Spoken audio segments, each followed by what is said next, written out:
بسم اللہ الرحمن الرحیم۔ پیٹ کے درد میں الٹا لیٹ کر کافی حد تک آرام آ جاتا ہے۔ لسی اور چائے اکٹھی پینے سے بخار ہو جاتا ہے۔ بارش والے دن آنکھوں میں سرما ڈالنے سے نظر تیز ہوتی ہے۔ صبح کے وقت ایک ٹماٹر کھا لیا کرو، بال زندگی بھر سفید نہیں ہوں گے۔ ابلے ہوئے پانی کے ساتھ دوا لینے سے دوا جلدی اثر کرے گی۔ داڑھی میں بار بار کنگھی کرنے سے داڑھی کے بال گھنے رہتے ہیں۔ کم روشنی میں کتابیں پڑھنے سے یا کوئی کام کرنے سے نظر کمزور ہو جاتی ہے۔ سبزی کا سالن کھایا کرو، بدن کی خوبصورتی میں اضافہ ہوتا ہے۔ آلو پر نمک لگا کر چوسنے سے چھینکیں آنا بند ہو جاتی ہیں۔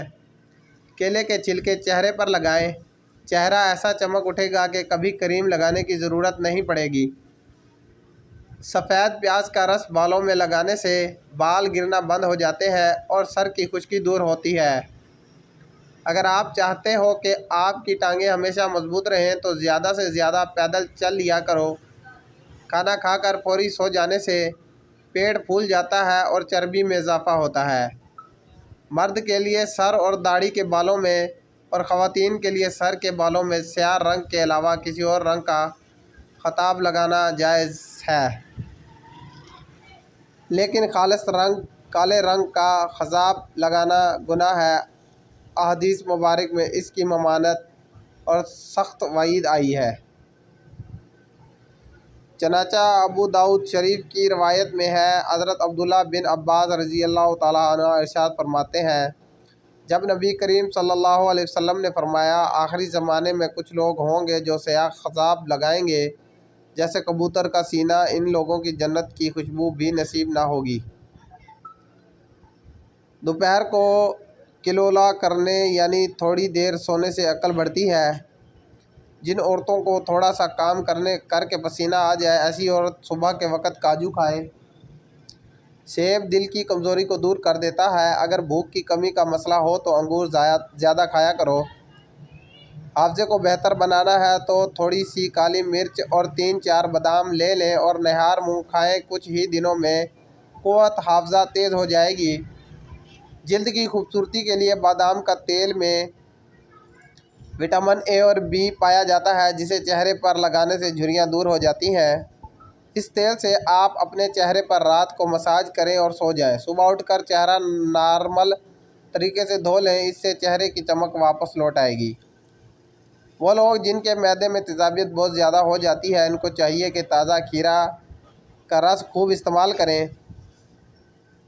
اگر کسی کو لقوہ یا سردی کی شکایت ہو تو 1 چمچ سونٹھ شہد ملا کر مریض کو دن میں 4 بار دھوئیں۔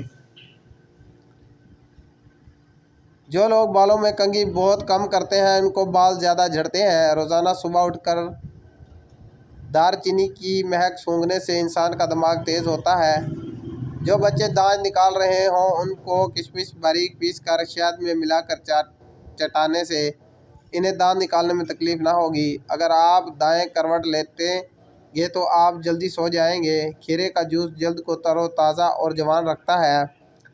کھانا کھاتے وقت پلاسٹک کا چمچ استعمال کرنے سے کینسر کی بیماریاں آتی ہیں۔ لکڑی یا لوہے کا چمچہ استعمال کرنا چاہیے۔ کان کا درد انتہائی تکلیف دہ اور ہر گھر کا عام مسئلہ ہے، خصوصاً بچوں کے ساتھ۔ کان کے درد میں آپ بادام کا تیل نیم گرم کر کے 2 قطرے ڈال سکتے ہیں، یہ نقصان دہ نہیں ہے۔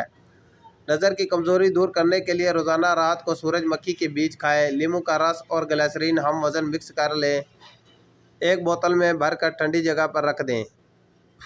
روزانہ رات کو سونے سے قبل چہرے پر لگائیں، چند ہی روز میں چہرہ صاف ہو جائے گا۔ شملہ مرچ کو سلاد میں استعمال کرنے سے سلاد مزیدار بن جاتی ہے۔ نیم کے تازہ پتے چبانے سے بدن کی جلد تر و تازہ ہو جاتی ہے۔ ایلو ویرا کا پودا کاٹ کر بازو پر لگانے سے بازو پر بال نہیں آتے۔ سونے سے قبل نیم گرم پانی نہایت فائدہ مند ہے۔ کیا آپ جانتے ہیں کہ آپ جتنی زیادہ سونے کی کوشش کریں گے، نیند آنے کے چانسز اتنے کم ہوں گے۔ ٹماٹر کے زیادہ استعمال سے یورک ایسڈ بڑھنے کا خطرہ رہتا ہے، جو کہ روٹی کھانے سے کبھی کبھی ہونے والا سر کا درد ٹھیک ہو جاتا ہے۔ آڑو کھانے سے معدے کی صفائی ہو جاتی ہے اور معدے کی بیماریاں نہیں لگتیں۔ اونٹنی کی چربی ہڈیوں کو مضبوط کر دیتی ہے۔ زیادہ گوبھی کھانے سے کبھی جلد نہیں لٹکے گی۔ خواب میں آسمان میں اڑتے دیکھنا، بلندیوں کو